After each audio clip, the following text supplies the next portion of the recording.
bonjour à tous. Babakari Sissoko, je reviens vers vous pour la rentrée scolaire 2024-2025. Vous savez, chaque année, des parents me demandent de faire une petite vidéo pour les aider à mieux comprendre, à les accompagner dans la réussite scolaire de leurs enfants. J'aime à rappeler certaines choses. L'école, c'est un cadre, une organisation, un ensemble. Il me semble important de le dire. L'école, c'est un rythme de vie, c'est le respect des institutions, c'est la laïcité, c'est la République. Ce sont des choses qu'il faut toujours rappeler aux parents, aux enseignants. L'école, c'est le respect. L'école dit non à l'impolitesse, à l'irrespect, à l'injustice, au harcèlement. Et dit oui à la paix, à la concorde et au vivre ensemble. L'école, c'est non à la violence et à toutes les violences. L'école, c'est l'égalité des chances. L'école, c'est la santé aussi. C'est lutter, comprendre les TOC, les troubles du comportement, les problèmes de santé, d'allergie, le problème des enfants gauchers, le problème des 10, ce qu'on appelle les 10. Ce sont les différents troubles. À l'école, il y a une diversité de choses qu'il faut comprendre. Et donc, pour ma part, je dis bien aider les enfants, comment dire encore, dans leur réussite scolaire et les clés. Ici, je donne quelques clés tout simplement. Il n'y a pas qu'une clé, il y a une diversité de clés pour accompagner un enfant. Ce n'est pas seulement lui donner à manger, à boire, il y a tout un cadre, tout un ensemble, comme je l'ai précisé tout à l'heure. Là, il nous reste une semaine, on était pendant les vacances, vous savez que le rythme de vie doit changer.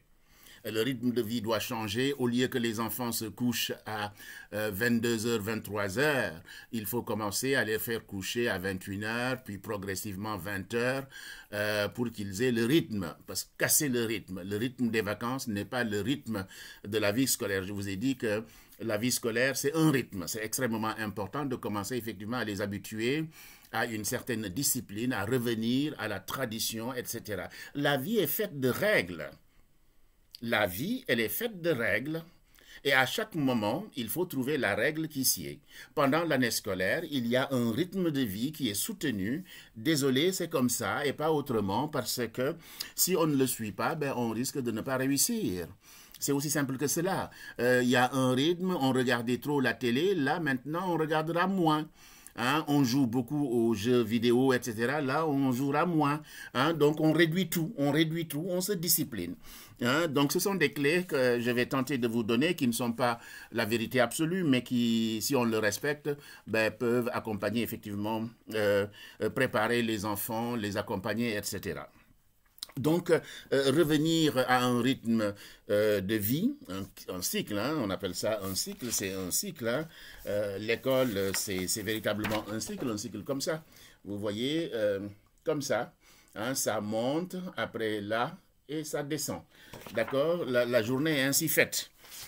Comment dire encore vous allez à l'école, les enfants se sont couchés tôt, le réveil est important, le réveil, vous les réveillez 1 heure avant, vous les préparez, la douche, vous les coiffez, hein, vous les coiffez, voilà, la douche, vous les coiffez, il y a différentes choses hein, qu'on peut utiliser, petit déjeuner. Hein, vous demandez aux enfants ce qu'ils veulent. Alors, réduisez le sucre, pas trop de sucre. Essayez de vérifier tout ça parce que les enfants grandissent et il y a ce qu'on appelle dans la nourriture maintenant, il y a beaucoup de saleté et ce qui crée des problèmes endocriniens. À 9 ans, nos enfants ont des poils. À 9 ans, elles ont des règles, etc., etc. Et tout ça est dans l'alimentation. Donc, l'alimentation est très importante dans la scolarité et dans la vie de nos enfants. Donc, il faudra veiller. On ne donne pas tout et n'importe quoi aux enfants. Ce n'est pas parce que tout simplement la mode dit tel gâteau qu'il faut leur donner tel gâteau. Non, il faut voir, il faut diminuer le taux de sucre, le taux de sel, toutes ces choses-là. Donc, avoir une hygiène alimentaire équilibrée Et l'école donne, les cantines scolaires donnent effectivement des repas très équilibrés à l'école. Et donc, les enfants sont réveillés, ils ont pris leur petit déjeuner. Avant d'aller à l'école, bien entendu, ils ont pris leur douche. Il y a les brosses à dents, brosser les dents. Il y a des enfants donc qui transpirent beaucoup. Je vous montre un produit qui est très intéressant, c'est le vinaigre, qui sert à beaucoup de choses, qui lutte contre les mauvaises odeurs, on l'utilise pour le ménage, etc. Vous le mettez, si l'enfant transpire beaucoup, comme je vous ai dit qu'il y a les phénomènes endocriniens, donc les selles, etc., ou bien l'enfant, comme il va courir dans la journée, ben vous le mettez dans de l'eau et vous le mettez dans les aisselles ou les parties où effectivement ça transpire. C'est extrêmement important.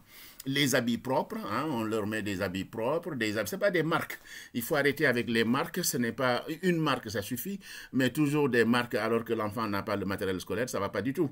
D'accord? Donc, on essaye d'habiller correctement les enfants, correctement, en respectant effectivement le règlement intérieur de l'école. Voilà, on ne met pas tout et n'importe quoi à l'école. On ne vient pas avec tout et n'importe quoi à l'école, des couteaux, des je ne sais quoi. Non, l'école est un sanctuaire. Et les parents doivent le savoir. Ce que je dis là, c'est pour les enfants, mais c'est aussi pour les parents. On regarde ce qu'il y a dans le cartable de l'enfant. Le trousseau, est-ce qu'il est bien fait? Les stylos, le stylo, le carnet de correspondance, les cahiers qu'on vous a demandé, le matériel, le sac bien mis le sac. Voilà, sac à dos, sac à roulettes, en fonction, si on est au lycée, au collège ou bien à l'école primaire, etc. Apprenez aussi aux enfants à porter leurs affaires. Ce ne sont pas les parents qui doivent toujours porter. On appelle ça le goût de l'effort. Si c'est trop lourd, évidemment, vous l'aidez, mais il faut aussi que l'enfant aide les parents à porter son sac, son matériel. C'est extrêmement important. D'accord? Donc, l'enfant vient à l'heure à l'école, 8h30, ça sonne, tout le monde doit être là. Il faut éviter les retards. Et nous avons beaucoup de compatriotes qui ne comprennent pas que l'heure, c'est l'heure. Après l'heure, ce n'est plus l'heure, parce qu'après l'heure, vous mettez en insécurité l'école. L'école doit fermer, il y a des assurances. 8h31, ce n'est pas 8h30. Voilà, si vous ouvrez l'école à 8h31, le directeur, il est en faute. Bon, il y a des marges, tout dépend maintenant des directeurs, ils vont faire des marges, etc. Mais il faut toujours éviter d'arriver en retard, de régler sa montre 1 heure avant, de partir assez tôt pour arriver 5-10 minutes devant l'école. S'il y a beaucoup sur la route, par exemple, vous pouvez être bloqué. Voilà. Et donc, si vous êtes bloqué, vous avez du retard. Donc, il faut anticiper. C'est extrêmement important. Donc, il faut que les enfants soient bien préparés pour arriver à l'heure à l'école. L'école se passe bien, le cartable est bien fait, on respecte le professeur, on est bien habillé, on sent bon, on a mis les déodorants, on est propre, on a mis ses lunettes, s'il faut des lunettes, etc., etc. Et on discute avec les enfants pour leur dire, tu vas à l'école pour travailler, ce n'est pas pour jouer, embêter les autres, être méchant, etc. Donc, on apprend aussi aux enfants un code de comportement. Qu'est-ce qu'il faut dire, qu'est-ce qu'il ne faut pas dire. Attaquer les copains, non. Il y a des personnes à mobilité réduite qui ont un handicap, on les respecte. Des gens qui sont gros, qui sont petits, qui sont noirs, qui sont blancs, qui sont etc. On respecte tout le monde. On respecte aussi les adultes et les professionnels qui sont à l'école. C'est extrêmement important de le dire chaque fois aux enfants que l'école est un sanctuaire, c'est un lieu de vie où effectivement on prépare aussi son avenir. Donc l'école, concerne les parents, les enfants, la mairie, les professeurs, c'est tout un ensemble l'école, je vous dis. C'est tout un ensemble et c'est extrêmement important de le savoir et de le dire. Voilà. S'il y a une difficulté à l'école, le professeur est là, le principal est là ou le directeur est là. Il faut aller le voir. Les réunions, je commence par les réunions. Systématiquement, il y a des réunions parents-professeurs. C'est pour expliquer comment ça va se dérouler. Différentes choses. Ils vont solliciter des parents pour aider, etc. Et un parent aide effectivement l'école à ce que tout se passe bien. Et maintenant, il y a une nouvelle mode un peu bizarroïde, Venmo, où des parents disent que ils préfèrent donner de l'argent que d'aider, comment dire encore, que de faire du bénévolat à l'école. C'est une nouvelle loi qui vient des États-Unis, mais je pense qu'en France, ça ne passera pas parce que nous avons une tradition où nous aidons l'école. Les parents sont invités à l'école pour donner du sens, accompagner, aider, etc. Voilà, hein, donc cette mode-là, Venmo, je ne pense pas que ça passera en France. Et voilà, c'est vraiment américain. C'est extrêmement important. Donc, je disais, l'école, l'hygiène, le cartable est fait, l'élève se met en route pour réussir, pour comprendre. S'il ne comprend pas, il demande, professeur, je n'ai pas compris. S'il a du mal à écrire, il est gaucher. Je vous ai dit maintenant, il y a tout un matériel pour les gauchers. C'est fini ça. Il y a tout un matériel pour les gauchers. Hein, soyez vigilants. Regardez si votre enfant est gaucher ou pas. S'il est gaucher, allez à Carrefour, Leclerc, Auchan, etc., etc., ou en ligne, vous avez du matériel pour gaucher. Ensuite, donc l'école se passe bien. À midi, la cantine scolaire, les repas sont équilibrés. Que ce soit agréable ou pas, l'école, c'est équilibré. Au moins, il y a des enfants qui vont manger une fois dans la journée un plat équilibré. Sans porc, avec porc. L'école française est une école qui est très juste. En début d'année, on vous demande porc ou sans porc, vous le notez. Voilà, si l'enfant est malade, vous le notez, mais vous donnez les papiers. Le médecin signe, etc. Il y a le médecin scolaire, il y a le psychologue scolaire. Donc l'école, je vous dis, c'est un tout qui est là. Il faut savoir les interroger. N'ayez pas peur des professeurs. Ils sont là pour nous aussi. Mais prenez rendez-vous. S'il y a urgence, vous pouvez leur parler rapidement. S'ils sont occupés, vous ne pouvez pas, parce qu'ils ne s'occupent pas d'un seul enfant, mais de tous les enfants. Donc, c'est à vous de voir quand est-ce que vous pouvez parler au professeur, etc. Et il y a effectivement les rendez-vous parents, professeurs, élèves. C'est extrêmement important d'y aller. Les réunions, toujours donnez-vous le temps d'y aller. C'est très important. Accompagner les enfants à l'école, c'est très important parce que la rue peut être dangereuse. Il y a des parents qui laissent tout seuls des enfants de 5 ans aller tout seuls à l'école, mais ce n'est pas bien ça, ce n'est pas bien. Quand on fait des enfants, on est responsable, on les accompagne. Ou trouvez un moyen, organisez-vous avec les voisins pour accompagner les enfants à l'école. Le respect à l'école est très important. Le professeur, c'est l'adulte. Voilà, un enfant est un perroquet. Si un parent est impoli, les enfants seront impolis. Il faut respecter les parents. Il faut respecter les professeurs. Il faut respecter le lieu, le matériel. On ne joue pas avec. Il faut être très sérieux là-dessus. Il faut le dire aux enfants. Un éducateur aussi, un professeur doit être poli, correct. Maintenant, il y a le Front National a pris effectivement beaucoup d'ampleur et on a vu des professeurs qui sont racistes, qui font de la ségrégation. Ce n'est pas normal, c'est injuste dans la fonction publique. Il faut respecter la loi et tout fait raciste est à condamner. À condamner. Il faut rester poli, correct. Voilà, rester poli et correct. Voilà, donc je disais qu'effectivement, dans l'école, il y a des choses qui sont permises et des choses qui sont interdites, etc. Dans la cour d'école, vous savez très bien qu'on est en train de travailler sur l'équilibre de l'espace parce qu'avant, les filles avaient un petit espace et les garçons prenaient tout le temps. Non, il faut de la justice dans l'école. Même la cour d'école doit être juste et ouverte à tous les enfants, handicapés, enfants, garçons et filles. Voilà. On est dans l'école de la République. L'école de la République, c'est le respect de la différence et le respect de chacun. Voilà. Il faut lutter contre le harcèlement. Les cours d'école sont des lieux qui sont violents. Il y a des harcèlements. Il faut dire à vos enfants de ne pas participer au harcèlement, de ne pas être dans les bandes. Ou bien quand ils ont des copains qui embêtent les autres, qu'ils leur disent stop. Ou bien qu'ils le signalent. Voilà, il faut arrêter. Il faut que l'école soit un lieu où on vit tranquillement et où on n'a pas peur. Voilà. Hein, quelqu'un qui est différent, ben, il est différent, point. Hein, tu n'es pas mieux que cet enfant-là. Donc, il faut apprendre à nos enfants à respecter les autres et à laisser les bagarres, ne pas se bagarrer. Voilà, et quand l'enfant rentre à la maison, ben, il faut lui demander comment ça s'est passé, s'il s'est bagarré, si on l'a embêté, etc. Ne pas lui mettre le stress, mais tout doucement discuter avec lui. Donc, la journée s'est bien passée, vous avez bien mangé, les enfants, les professeurs vous ont transmis de bonnes connaissances, vous venez à la... Voilà. Alors, au retour, il y a des enfants qui ont toujours envie de jouer. Ben, il y a des parcs, vous pouvez aller faire 5 minutes au parc, mais je rappelle que les enfants ont bien joué à la récréation.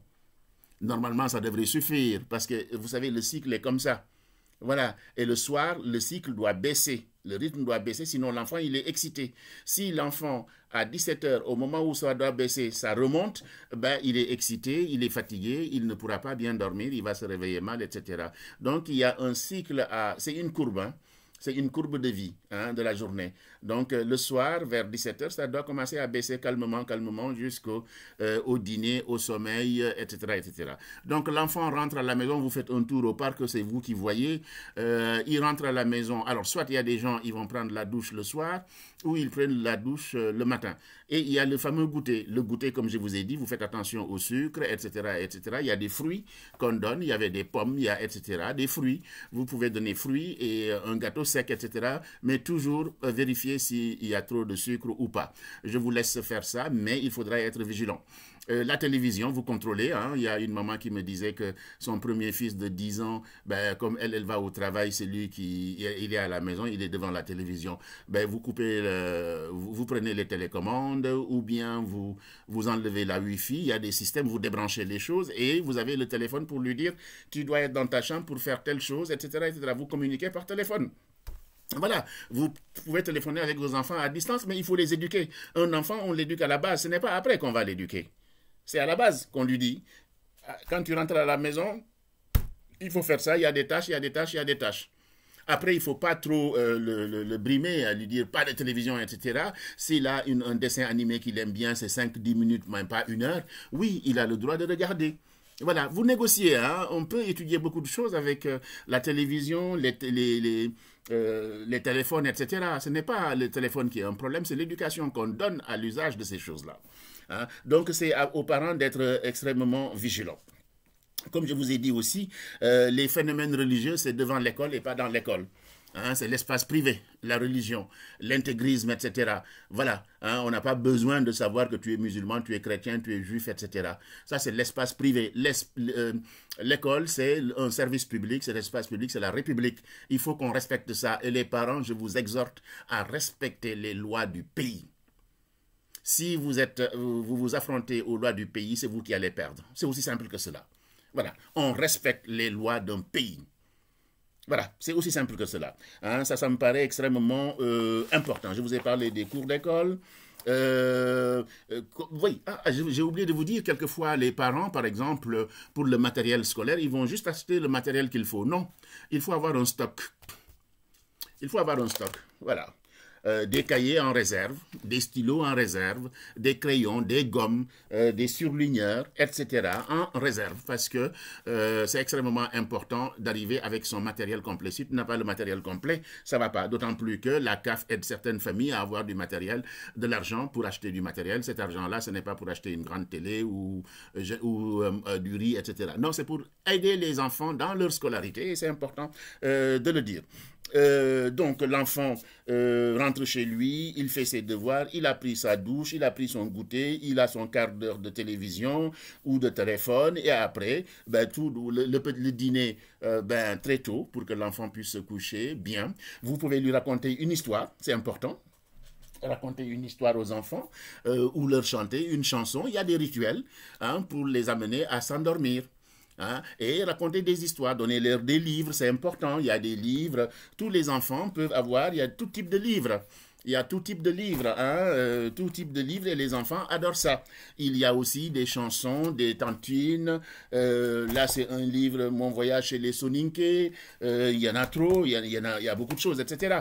Voilà, hein, donc raconter des histoires aux enfants, donner-leur un livre, etc. Discuter avec les enfants, parler avec eux. Pour vous-même, les parents, posez les téléphones.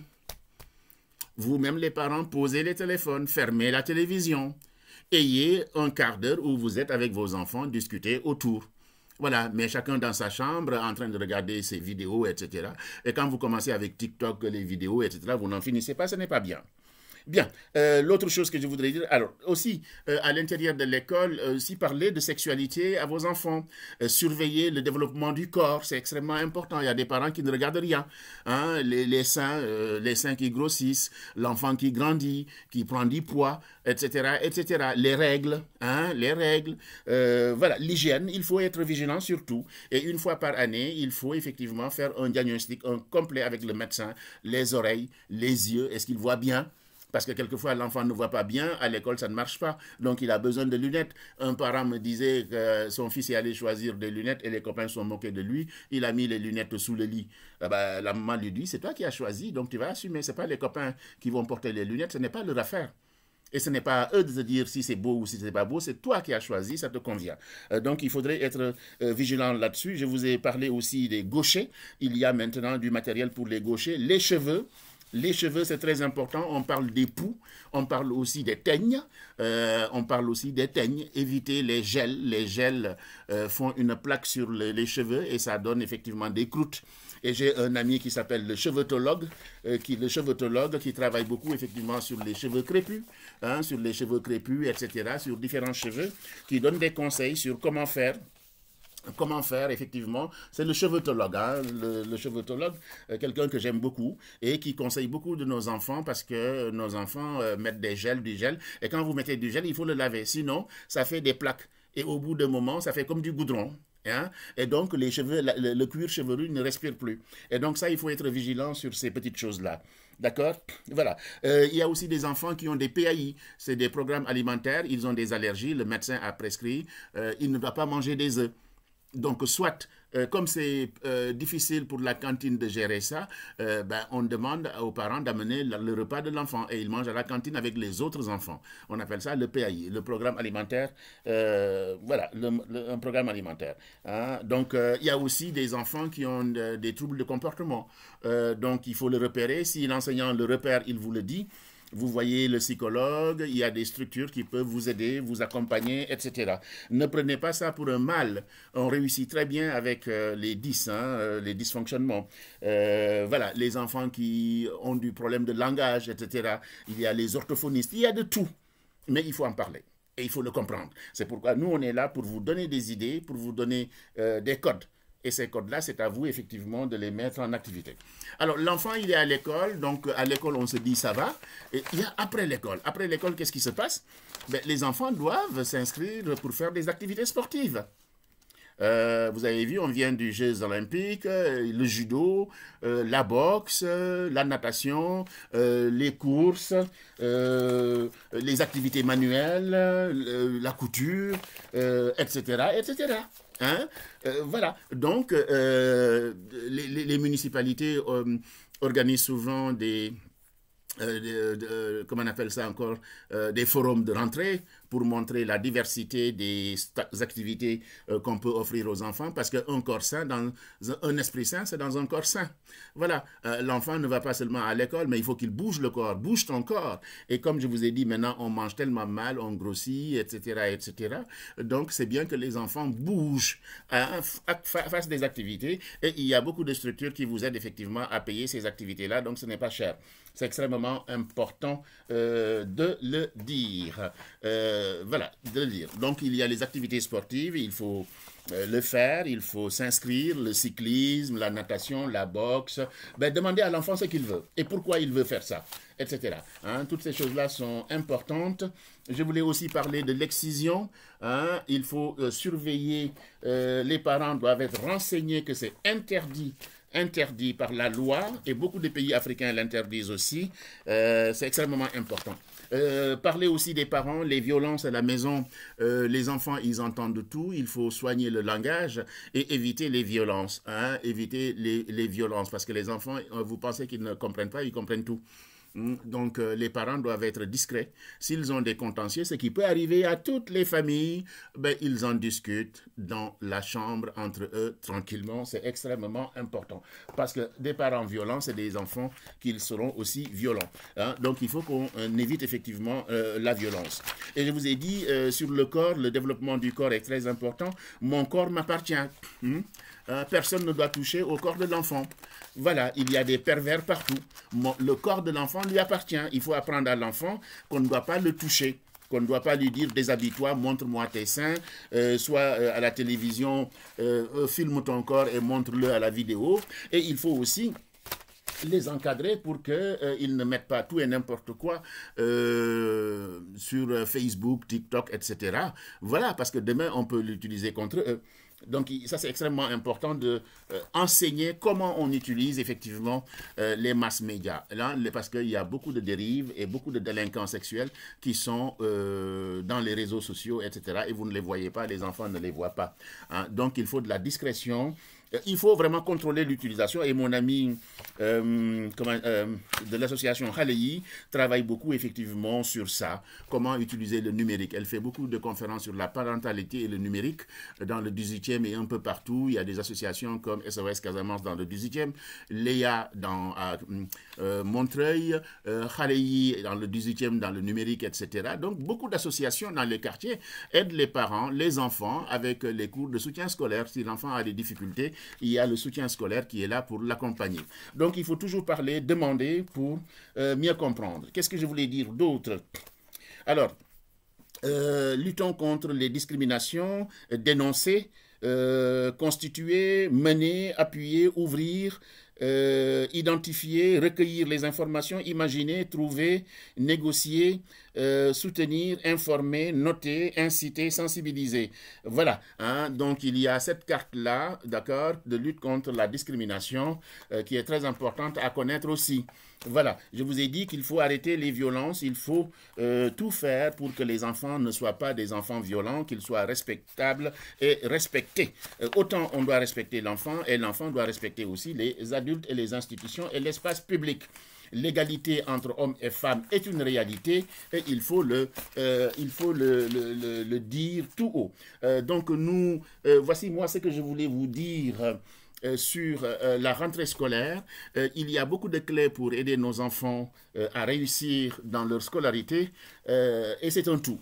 Le professeur, la famille, le matériel, les crèmes pour s'occuper de la peau, brosser les dents, avoir un mouchoir, se moucher le nez, être propre, sentir bon. Ce sont des petites choses qui permettent effectivement à l'enfant d'aller à l'école sereinement, d'étudier sereinement, d'être en capacité d'apprendre. Le professeur doit être poli, correct, respectueux des élèves, même s'il est raciste. Le racisme, la ségrégation n'ont pas leur place dans l'institution. Voilà. Et c'est condamnable. Donc, à la fois, les enfants ont à faire, mais les adultes ont beaucoup de choses à faire aussi. Voilà, c'est donnant-donnant. Hein? Et donc, ça, j'insiste beaucoup parce que, comme je vous ai dit, de plus en plus, les langues se délient, les gens deviennent méchants. Et ça, ce n'est pas bien du tout. Ce n'est pas bien du tout. Et donc, fréquenter les associations. Il y a des associations pour aider les enfants, faire des activités, un peu partout, hein, faire des activités et demander toujours aux enfants qu'est-ce qu'ils veulent faire. Aidez-les dans ce sens-là. Je ne fais pas du football pour être comme Zidane. Tout le monde ne peut pas être Zidane ou Mbappé. Je fais du football pour mon plaisir. Je fais du piano pour mon plaisir. Je fais du tennis pour mon plaisir. Si ça marche, ben, tant mieux, je continue. Hein? Je fais du trampoline, je fais de l'aérobic, je fais de la boxe, du karaté, du judo, de la marche, etc. Il y a plein des activités manuelles, de création, origami, voilà. Il y a plein de choses. Hein? Donc, il faut véritablement accompagner les enfants. C'est comme ça qu'ils peuvent réussir et les mettre en confiance. Voilà, un enfant qui a peur, ça ne marche pas. Discuter avec nos enfants, comment ça se passe? Est-ce que tu te sens bien? Qu'est-ce que tu as compris? Qu'est-ce que tu n'as pas compris? Si vous-même, le parent, vous ne pouvez pas l'aider, ben, il y a des associations qui sont là. Il y a le grand frère, il y a le voisin, il y a l'association, etc., etc. Et je vous ai dit maintenant, d'ailleurs, sur YouTube, on peut utiliser autrement, effectivement, les nouvelles technologies pour apprendre. Vous avez, si vous ne comprenez pas une leçon de mathématiques, etc., vous allez sur YouTube. Si vous n'avez personne pour vous aider, vous allez sur YouTube et vous allez trouver une vidéo qui va vous expliquer comment ça se passe. Et si vous ne comprenez pas, ben, demandez à une association. Nous avons Quartier Libre, par exemple. Quartier Libre est là, etc. Différentes associations sont là pour vous, hein, pour vous. Il suffit de toquer, de demander, c'est tout. Et ça ne coûte pas cher. Et ça ne coûte pas cher. Hein? Et j'insiste beaucoup sur l'hygiène, se brosser les dents, se laver, mettre de la crème, s'habiller correctement, avoir une hygiène alimentaire équilibrée, lire, aller à la médiathèque, à la bibliothèque, faire des sorties avec les enfants, pour qu'il découvre le monde. Un enfant qui est fermé, c'est un enfant qui n'a rien compris. Donc il faut s'ouvrir au monde, rencontrer les gens, etc., etc. Donc lire des contes, des histoires, etc. Et rassurer les enfants.